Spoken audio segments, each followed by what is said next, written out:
Welcome to Storylines Live, the only podcast that explores the meaning and the power of the most important story in business. The one that answers why someone would buy from you, work for you, invest in you, or partner with you. This is the story that defines the very character and nature of an organization. At WordWrite, we call it your capital S story. In each episode of Storylines Live, we feature guests who have great insights on business storytelling, who can share their experience and key learnings to help you and your organization do a better job of sharing your capital S story to deliver remarkable business results. In this episode, we're honored to have truly a master storyteller with us, LeeAnn Webster, as our guest. I just love her bio as a storyteller. It's a good one. She's the creator of what she calls the no regrets formula. That's trademark. We'll probably talk about that. She's also the host of the Full Expression Forum and the star of Fancy Meeting Me Here. We'll talk about that too.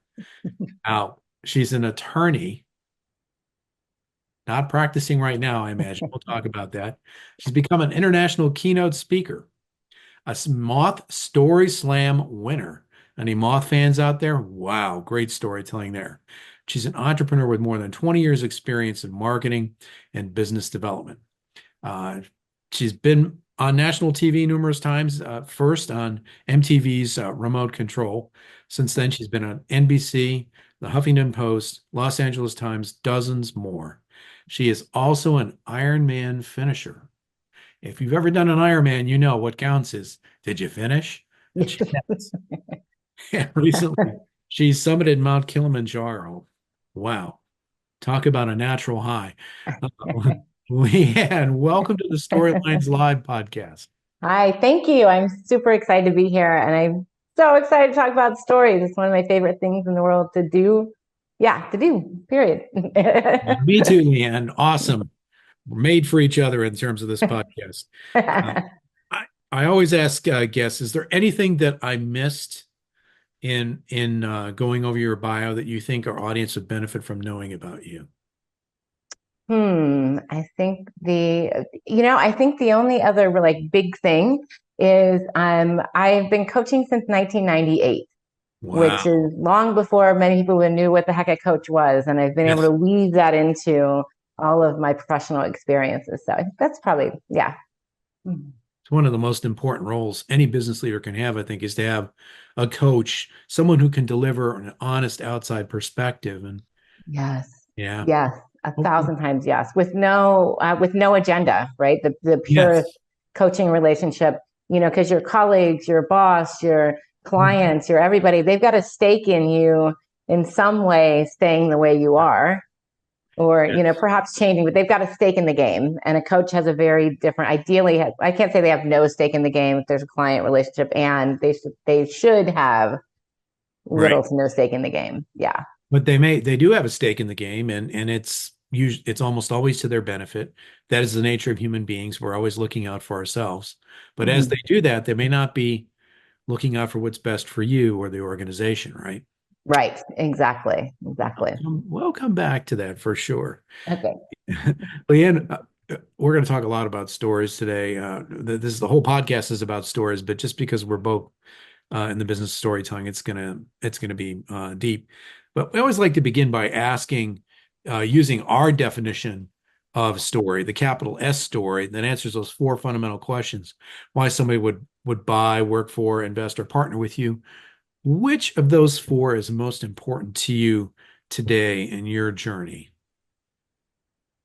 I think it's the why someone would buy from me. Like I Mhm. I use my capital S story as the differentiator for to make my point of why I do the work that I do. And then I think, and that in tandem is, why would you pick me over at, there's a lot of coaches, a lot of coaches. There So are. That's those professions, kind of like, I'm in the marketing and PR biz, where anybody can hang out a shingle and say that, they're a great coach, whether yeah, they are or not, right? exactly. Exactly. Yeah. Yeah. Well, let's talk a little bit about your take on storytelling. Obviously, it's a big part of what you do. What is it about stories that you like, and what's your take on the meaning of storytelling? I believe story and storytelling is the single best way to connect with people and also to deliver content. If you can, we all of us as humans, we learn and remember better when we're feeling an emotion, when we're laughing, when we're even feeling sadness or being triggered.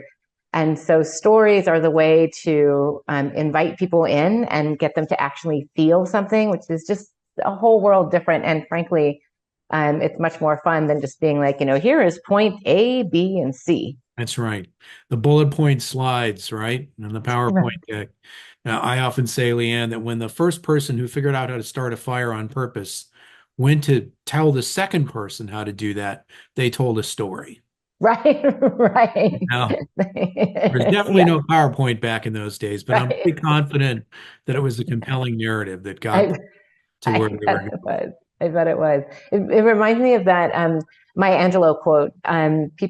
It's something like, people won't remember what you say, but they'll remember how you made them feel. Exactly right. And I feel like storytelling is just the best way to help people feel something and thus help them connect with you. And then, of course, connect with whatever you're teaching. Yeah, it's amazing. We our brains are hardwired for story. And there's so many proof points on that, but one that's relevant to what you just shared. There was a research study done about 5 years ago. The focus of it was the uh, overwhelming nature of all the information that's coming at us every day, social media, texts, everything you could possibly think of. Yeah. And so the scientists decided that there's two halves of the brain, or two parts of the brain, the analytical part and the part that responds to narrative.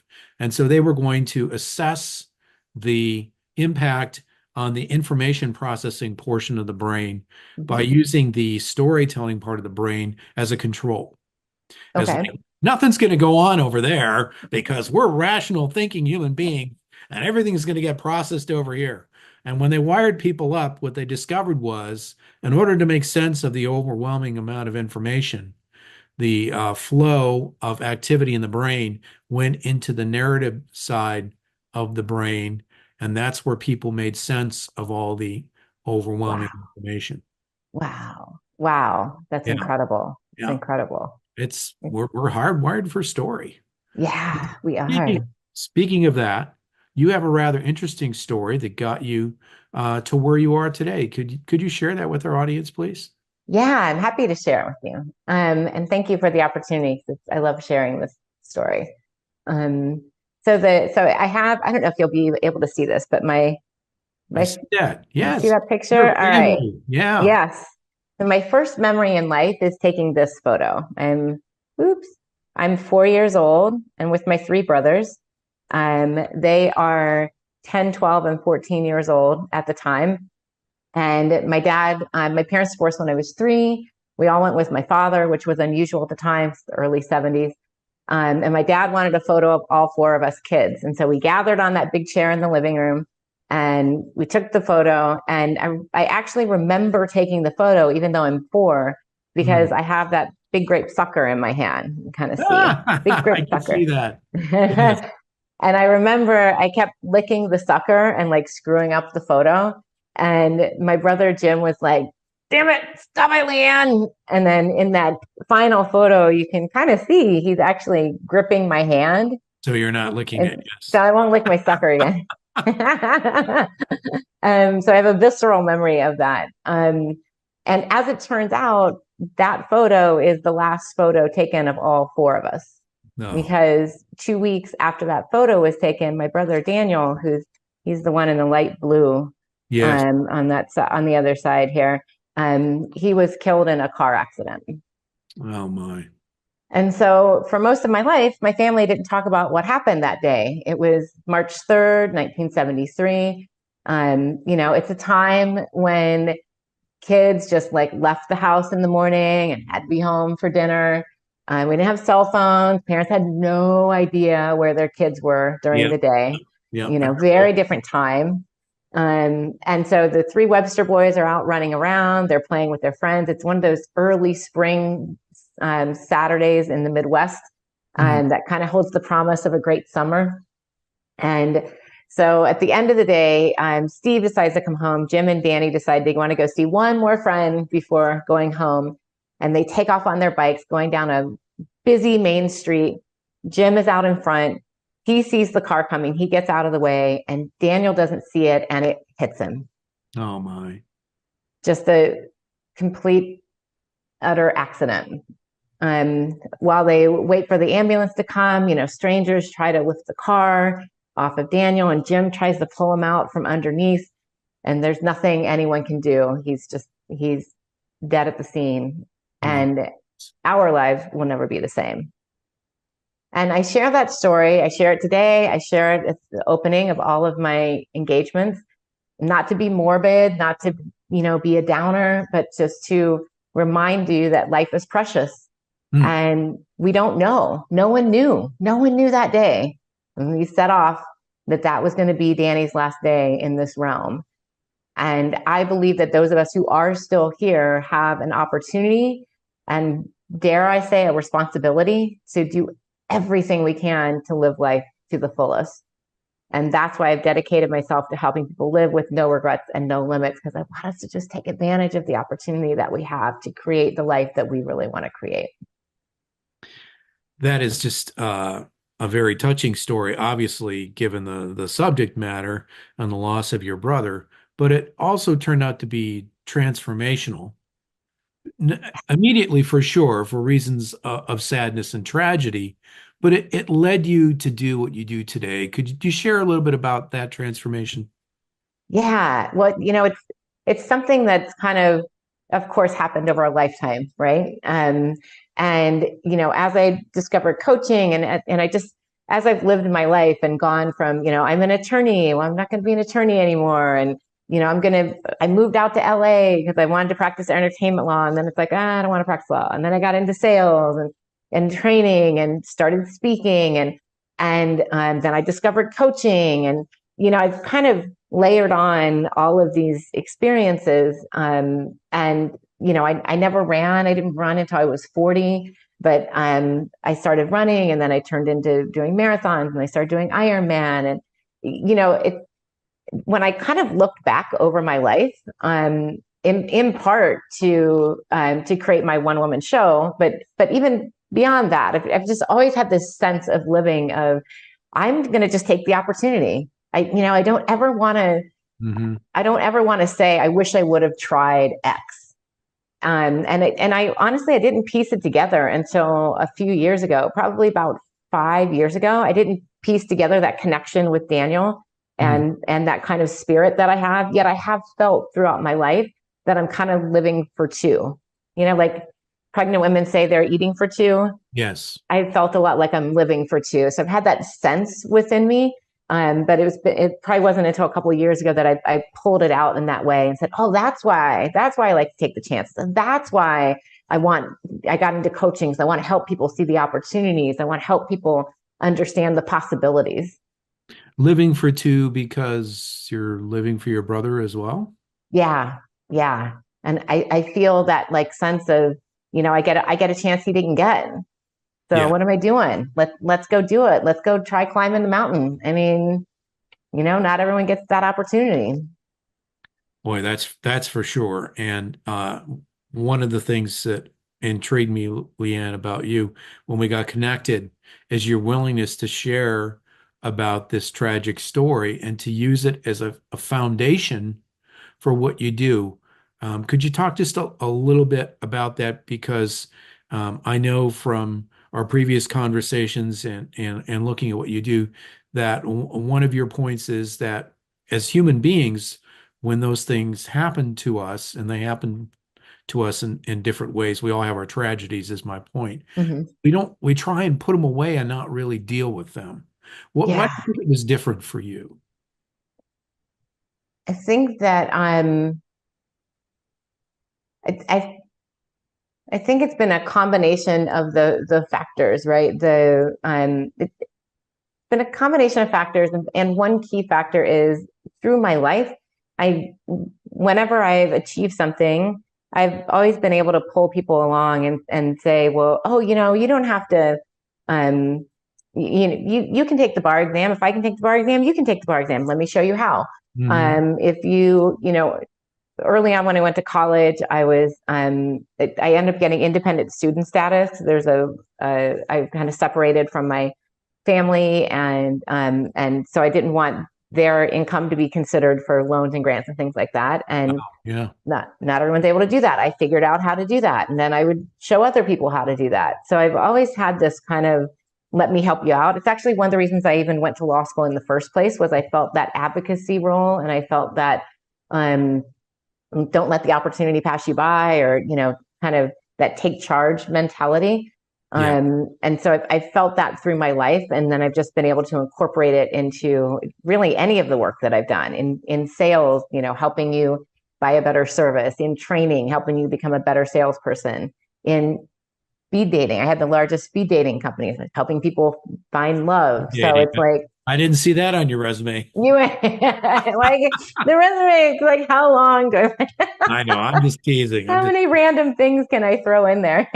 Well, that makes your point, though. The fact that your point about what kind of a person you are, and what led you to the kind of work that you do today. Yeah, I find that so often, and this is actually the message of my show, that so often we let what has happened in the past dictate how we're going to live in the future. Hmm. And that can turn both ways, right?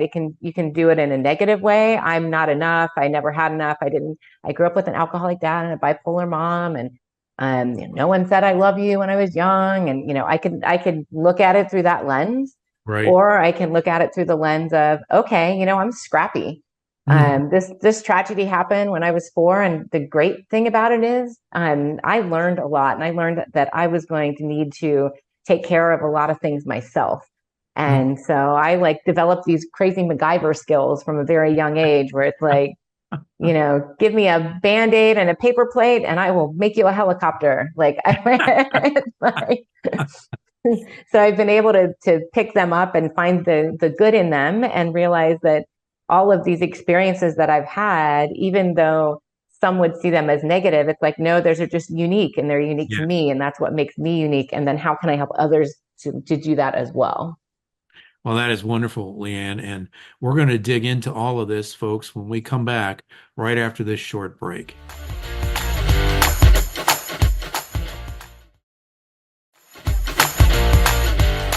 Hi, folks. We're back on this episode of Storylines Live with LeeAnn Webster of LeeAnn Speaks. She is a master storyteller, uh, a Moth Slam winner, participant in the Grand Slam, and she's turned her passion into her business as a storyteller, including a show. And LeeAnn, as we start to talk about what you do more specifically, let's start with that. Tell the audience Yeah, about your show.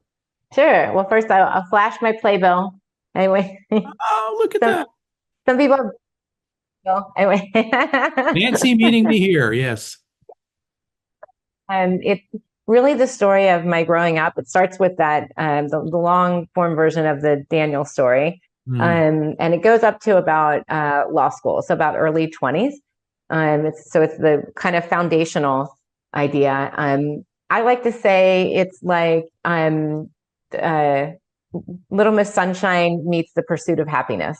you Okay. know so it's kind of like function in the family, and how I was able to like take those pieces of it and craft that together, and really it's at its core, it's a story about learning self-love and realizing that all those things that happen are things that I can pull from, that I can learn from, and all those things make me unique.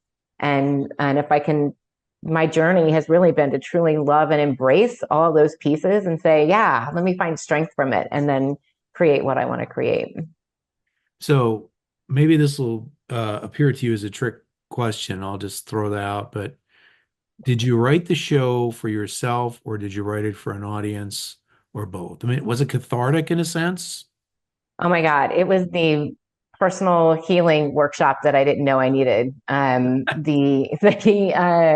The whole process of it, from I think I wrote it. I wrote it for both. Can I say both as the Oh, answer? Because absolutely. Yes. the part of the reason it even got created was because, through my life, people have said, you have such a great story. You've overcome so much. You should write a book. And it's like, okay, there's a lot of books out there, and There books are are. great. I'll write one. I'll write another. I've already, Yeah. yeah. I mean, they're great. They're great. And I will write another one. Like, it's fine. I've got a few in me. Yeah, Um, me too. and it's so that's great. And it's like, I've never had the feeling of something that wanted to come out of me in such a specific way. Sure. And I love being on stage and I love telling stories. And I think there's just such that different energy and that different feeling when you're in a room with somebody and they're sharing something with you. And so that's kind of how it was born. And then the process of, well, what do I talk about? What slice of life? Do I do the whole thing? And I've been journaling since I was 10. So I read Wow. 40 some years worth of journals, Wow. front to back. And it started working on, well, what makes the most sense? What's the message? The reason I called it Fancy Meeting Me here was because I wanted that twofold. I love plays on words. So I like the play on the phrase. And part of it was my journey of self-discovery and my journey of embracing myself, fancy meeting me here. And then it's like I'm introducing me to you. So for the audience, they're saying like fancy meeting me. So but I get it. Yeah. the writing and the going through all that, and then where it really kicked in was Yeah. was in rehearsal, because once I had locked in the script, and then I hired a director, and we put the date on the calendar, and I started actually rehearsing it. Most of us don't revisit our traumatic stories, and if Yes. we do, we'll like maybe you tell your spouse, right? You know what I mean? No Like, therapist or somebody like that. yeah, most of us don't, not only don't share them with strangers or with others, but we don't go back and reenact them. Right. And On a being in, stage in yeah, front of people. yeah, yeah. So being in the emotion and reenacting these things was Right. highly, I don't want to say triggering, 'cause that's not really the right word, but it really ripped open a lot of things, but Hmm. in a great way, right? 'Cause it's, if there's a wound, right, the wound Yeah. heals by, Yes. letting it heal. And so it allowed me to do a tremendous amount of healing, Hmm. in, I don't want to say in real time, but Right. moving through the process. Yeah. Because I had to Right. get to the place where I could tell the story, be in the emotion, but not be processing the emotion, Hmm. you know? I do know. And related to that, I have to ask this question since I've teased the audience a couple times already. What came first, being a moth storyteller or writing the show? Oh, let me think about the, I think, I think I started writing the show and then I did Moth. It Hmm. was very close. It was very close because the original impetus of the show, like the thing that really had it come through was I was working with a mindset coach, and she said, "LeeAnn, you do all this stuff for your business. What do you do just for fun?" And so I was like, well, okay, I don't know. And so I started just randomly doing things for fun. And I started thinking, well, what is something that I've done that I just loved that I would do a million times more, whether or not I ever got paid for it, like just where I really felt alive. And my flashback was to December 2019 when a friend had this variety show, and he gave me a 15-minute comedic storytelling spot. Oh, wow. And so not stand up, but storytelling. And I was like, okay. And I did it. And I told some stories from growing up, and I loved it. I mean, and I had ball, and it was scary, and it was vulnerable, and it was fun. And I was like, I love that. I would do that a million times. And so then I was like, okay, well, I'm in Chicago. There's storytelling things. So I found the Moth. And then, it was like a couple months or not even a couple months, within a month or so after that was when it was like, oh, what if I had my own one woman show? So it was very closely related. Mhm. I think that's very cool because obviously, given our audience, most of our audience is business leaders. I think it's interesting how you've taken what you just described and your path and your journey as a storyteller, one woman show, The Moth, And that directly relates to what you do with your clients, right? So talk about that 100%. for a little bit. Yeah. So it relates in a couple different ways, right? One is in the service offerings, right? Or I wouldn't even say that. Part of my, one of the ways people find me is through speaking.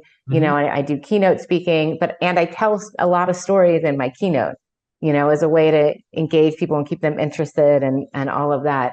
And then that flows into my No Regrets, No Limits weekend, which is where I'm working with people directly on this is going to sound familiar, on their past. Where Yeah. have they been? What got them to today?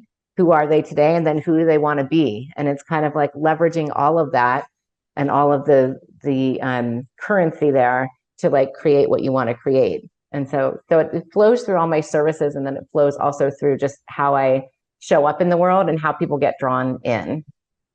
Yeah. Did that answer your question? That absolutely does. Okay. Um, Okay. But I why have, sorry. no, I was just going to follow up and say, why is storytelling important in your mind for the business leaders you work with? Um, it's so important. So it's interesting. That's exactly, our brains are so connected. It's There exactly, so I was kind of thinking of I was going to answer the question before you even asked it. I went, you go. this is the don't give a storyteller a mic, right? I went, Oh my. um, the, part of it is because it lets people connect to us and lets Yeah. us differentiate. And it's interesting because my story, obviously it's a very personal story about my brother. And what I what it lets people see is that yes, I'm a leader. Yes, I'm successful. Yes, all this has happened. And it wasn't always that way. And I've been able to craft myself. I've kind of created myself. And that's part of what I'm helping others do. And so it lets people see the journey that I've been on in a way that's very different and compelling, versus me just saying, well, I'm smart and I've got this and I've got this and I can do X, Y, Z. It lets them see the experience of how I've been Hmm. doing what I've been doing instead of me just telling them. Yeah, in our work, and we focus primarily on helping organizations uncover and develop the story that causes people to want to buy from them or work for them or invest in them, as I talked about earlier in the episode. But there's also a story of the leader that goes along with that, right? If an organization we're working with, if the founder is the top leader, the CEO or whatever, their story is woven into the story of the organization, right? And it's one of the reasons why I wanted to have you on Storylines Live, because I think you make that connection very well through your own personal story and the work you do on a daily basis with your clients. It's just critically important.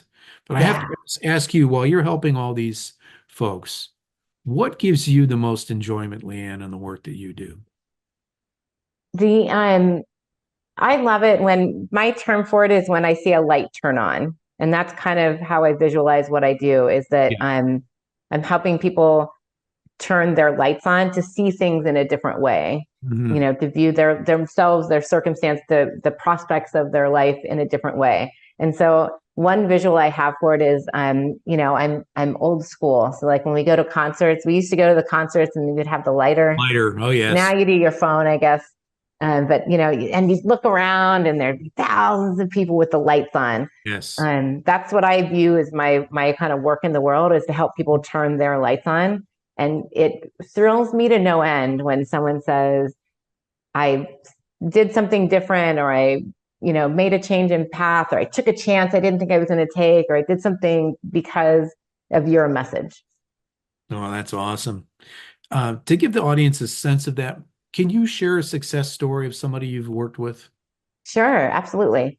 So I have one client who is the executive director of a nonprofit of a chamber of commerce, and she gets really, as leaders and many leaders in organizations do, gets really overwhelmed. Right, the daily duties, the pulled in a million different directions. She's reporting to the board. She's got the client members. Plus, of course, there's her regular life, right? The day to Yes. day, the family, and we found that she often, as leaders often do, kind of put herself by the wayside, right? She would always do the business or the work things first. And sometimes it'd be to the detriment of her health. And so what we worked on and still work on is the committing. I call it committing to yourself. It's part of my no regrets formula. But it's really looking at what's important to her and making health a priority in her decisions. And so what that looks like in real world is, when she gets invited out for the fourth time that week to go to a potential event or the council meeting or the whatever, she can kind of connect back to her plan and say, you know what? If I go to that, I got to cancel this, or, make some decisions. I'm not going to do that because it's more important for me to stay home, to rest, to eat well, to make sure she exercises every morning. But it lets her make the decision from a different perspective rather than feeling like she has to do Yes. whatever it just kind of comes in front of her. Wow, that's really a big deal because for so many in our culture today, there are a lot of you have to do's, Right. right? Yeah. Right. Yeah. I have to do this thing. You feel like you don't have that choice. You feel like you're at the mercy of everyone else and everyone else's demands. Hmm. And it may be, I always say, like, it's not that you have to, quit your job or not do the thing. But it's a making sure that what you're doing is in alignment with who you are, and making sure Yeah. that it does actually serve and allow you to be the best leader. Because she can't be the best leader of that chamber if she's exhausted, if she's sick, if her brain, she's got brain fog because she didn't sleep enough. She's not exercising, so she didn't have the literal fuel in her tank to perform her job. So Exactly. it's kind of a centering back to those things. That's one Mhm. of the ways. Mhm. If your gas tank is empty, how are you going to give any to anybody else, right? Exactly. Exactly. Exactly. LeeAnn, this has been great to have you on today. How can our audience find you? And the easiest way is just put in my name, LeeAnnMarieWebster.com. That'll take you to my main website. It'll have information on the show and on my no regrets formula and all the different things that I do. Wonderful. That's great. And folks, we'll get that in the show notes as well. LeeAnn, I want to thank you again for spending time with us in this episode of Storylines Live. And I want to especially thank our audience for being with us for Storylines Live, the only podcast that explores the power and the meaning of the most important story in business, the one that answers why somebody should buy from you, work for you, invest in you, or partner with you. Your capital S story. We'll see you in the next episode of Storylines Live.